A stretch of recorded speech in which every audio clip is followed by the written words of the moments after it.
두 번째 이슈는 아무래도 공매도인데, 네. 공매도가 이제 개미 투자자들을 보호하기 위한 수단이다, 뭐 이런 얘기도 나오고 있고, 그 다음에 이제 공매도에 물론 긍정적인 면, 순기능, 역기능 분명히 있어요. 이거는 뭐 모든 전문가들이 다 얘기하고 있는 부분이라고 저는 생각이 드는데, 이 공매도 문제를 갑자기 툭 던져가지고 금지를 시켜놨어요, 지금. 근데 이게 이경 부대변인이 예전에 다른 방송에서 경제 전문가로 또 활동도 하셨었잖아요. 패널로. 그러니까 전문가는 아니더라도 패널로 아니, 그러니까 경제 전문가 패널에 네, 그러니까 저를 억지로 갖다 끼워놓는 억지로 거죠. 끼워넣었다. 저는 아니라고 했는데. 그래도 어쨌든 서당계 3년이면 풍어를 입는다고 거기서 3년이 했잖아요. 못했고요. 근데 아무튼 했습니다. 네, 했잖아요. 어쨌든. 그리고 저는 그래서, 주식을 저는 안 하지만 네. 저희 애들은 주식을 하고 있습니까? 네네네. 그렇군요. 어쨌든 제가 하라고 합니다. 그래서 공매도 관련해서 국민의힘이 갑자기 이걸 던진 이유가 뭔지, 그리고 이렇게 한 조치가 과연 주식시장 안정화나 그다음에 그 주식시장의 어떤 불법적인 부분들, 또 주가 조작의 문제 위험성도 있다고 지금 그렇죠. 얘기가 나오고 있거든요. 전체적으로 어떻게 보시는지요? 지금 우선은 주식을 하신 이제 뭐 일명 개미 투자자라고 하는 우리 예. 국민들께서 어떤 목소리를 내는지를 들어봐야 될 것 같아요. 주식을 하시는 분들이 공매도에 대해서 부정적인 것은 예. 우리가 차입 공매도, 그러니까 차입 공매도에 대한 제도적인 그러니까 외국인이라든지 기업과 개인 투자자에 대한 차별, 이런 부분을 좀 좁혀달라는 요구가 아니었습니까? 예, 그래서 우선은 공매도에 대한 개념부터 정확히 아주 짧게 쉽게 예. 말씀드리면은 예. 주식이 10,000원입니다. 예. 그런데 돈 주고 보통 주식을 사잖아요. 그렇죠. 근데 이것을 돈을 주지 않고 빌립니다. 주식을 근데 어떤 빌려서? 주식을 사냐? 예. 그러면 떨어질 것 같은 주식을 예상이 되는 주식을 삽니다. 예. 그렇죠. 그럼 빌리는 저는 거죠, 그러니까 그럼 정확히 빌려서 얘기하면. 저는 빌려서 제가 그것을 빌려서 파는 거예요, 파는 한마디로. 거죠. 예, 빌려서 맞습니다. 그것을 팝니다. 예. 그러면 저한테는 10,000원이 현찰이 있는 거잖아요. 그렇죠. 그러니까 주식에 이제 10,000원이라고 가정했을 때 10,000원이 있죠. 팔았으니까. 그럼 나중에 그 주식이 진짜 떨어집니다. 예를 들어서 500, 그러니까 10,000원인데 5,000원으로 떨어졌어요. 예. 그때 그 5,000원으로 주식을 사가지고 주식으로 갚는 겁니다. 다시 그럼 돌려준다는 저한테는 거죠? 떨어지는 주가 가지고도 5,000원이라는 벌 수 있다. 5,000원은 이익이 있는 거잖아요. 네. 이거는 주식이 계속 오르거나 계속 떨어진 걸 막기 위해서 좋은 제도인 건 맞아요. 조정할 수 있는. 그럼요. 예. 좋은 제도인 건 맞아요. 예. 그런데 그럼 개미 투자자들이 공매도에 대해서 얘기를 하는 것은 그러니까 외국인이나 기업들은 기관 투자자들. 담보를 되게 높게 잘 쳐줍니다. 그렇죠. 개인 투자자보다. 보다는 당연하죠. 네, 아무래도 네. 외국인이나 기업 담보를 훨씬 그렇죠. 높게 쳐주죠.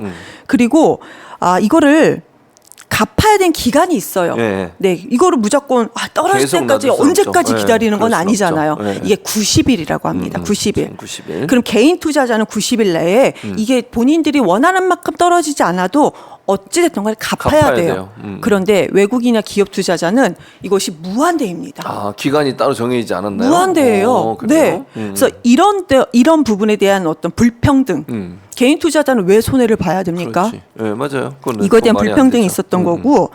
그러니까 지금 또 공매도에 대한 지금 저희가 말하는 거, 제가 말하는 건 차입 공매도를 말씀드리는 거예요. 예. 차입 공매도는 이것은 합법입니다. 예. 그런데 불법, 진짜 주식을 빌리지 않고 빌린 것처럼 파는 듯한 그리고 이익을 보는 불법 차입 공매도가 아닌 것도 있거든요. 그래요? 네, 이것을 제대로 막아달라라는 것인데 특히 이제 외국인이나 기업 같은 경우는 이런 것들이 비일비재로 일어나고 있다.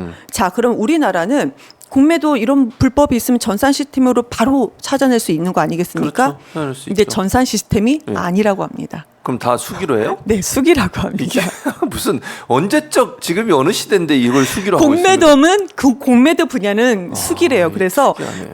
불법 공매도를 한마디로 불법 공매도 때문에 진짜 손해 보는 분들은 우리 이제 개미 투자자들이잖아요. 네, 그렇죠. 그런데 이런 불법 공매도가 지금 전산 시스템이 지금 되어 있지 않기 때문에 불법 공매도를 발견하기가 상당히 어렵다고 어렵다. 합니다. 다 종이를 보고 다 찾아내야 되는군요. 잘 맞춰봐야 그러니까. 돼요. 이렇게요. 네. 그건 어렵네. 그래서 지금 네. 중요한 건 뭐냐면 공매도를 전부 다 아예 없애자, 차단하자가 아니잖아요. 예, 그렇죠. 그거 네, 아니에요. 그 공매도에 대해서 우리 국민들, 그러니까 개미 투자자들이 불이익을 당하는 점을 좀 보완을 하자라는 그렇죠. 그게 것이 민주당 주장이고. 그것이 요구였는데 네, 맞아요. 지금 여기에서는 공매도를 아예 다 아예 차단하자. 금지시켜버렸죠. 자, 공매도가 아예 다 금지가 돼버리면은 주식 시장에서는 주식이 계속 상승할 겁니다. 그렇죠. 계속. 조작의 위험성이 높아요. 그리고 네. 주가 조작에. 그렇죠. 네. 주가 조작을 한다 하더라도 아까 말씀드린 것처럼 수기예요. 네. 찾아낼 수도 없습니다. 그렇죠. 이런 점이 있어요. 근데 어느 날은 이거 거품이란 게 되면은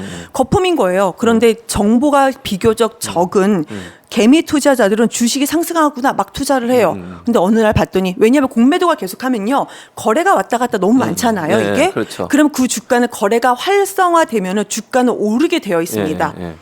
근데 이것이 공매도로 불법 공매도진 뭐든 공매도로 되는 건지 모르는 거잖아요. 그렇죠. 모르는 그런데 자 보세요.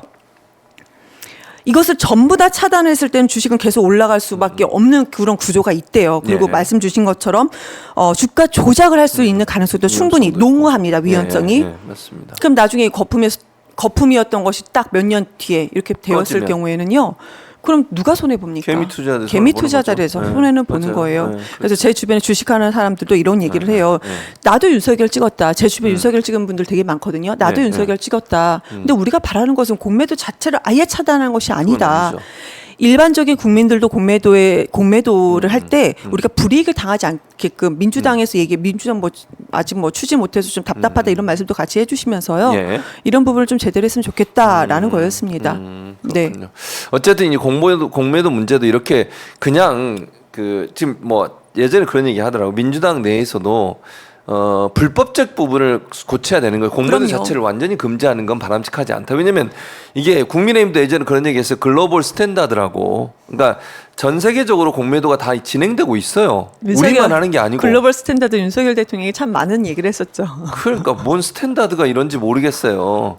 자기 마음대로 하는 게 스탠다드예요?